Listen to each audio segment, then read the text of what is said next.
Hi, my name is Guy Wallace, and in this PAC video short we're going to cover the instructional activity spec of MCD, Modular Curriculum Development, of the PAC processes for training and development. PAC is an acronym. It stands for Performance-Based, Accelerated, Customer and Stakeholder-Driven Training and Development of Any Blend. Previously, we've covered the learning objectives from the lesson map as they cascade down into the instructional activity specification. Also, the content from the performance model and the knowledge and skill matrices eventually resides at this level of design, at the activity spec, the instructional activity specification.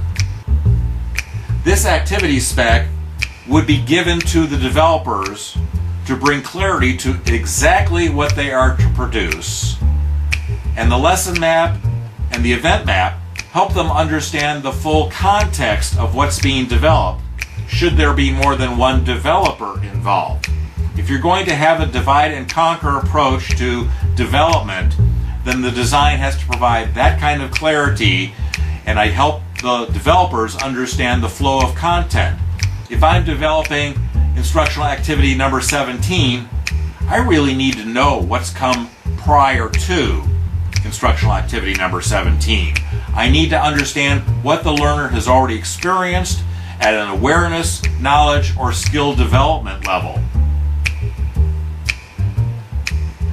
This is all part of the data logic of the PAC processes.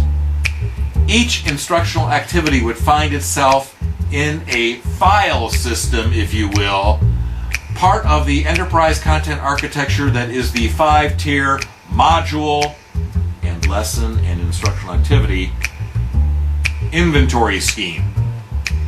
Either this instructional activity would go into the Tier 1 organizational orientations, into the Tier 2 performance orientations, into the Tier 3 enabling knowledge and skills, or into Tier 4 or 5, which are the performance how-tos, which are either shared or unique for a target audience.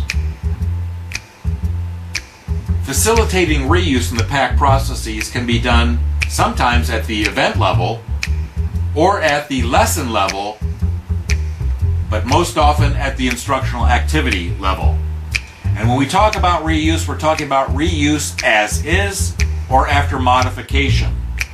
Modifying something that already exists can be quicker, cheaper, and better than starting from scratch and reinventing the wheels, or in this case, reinventing instruction that already exists that might be fine if just tweaked.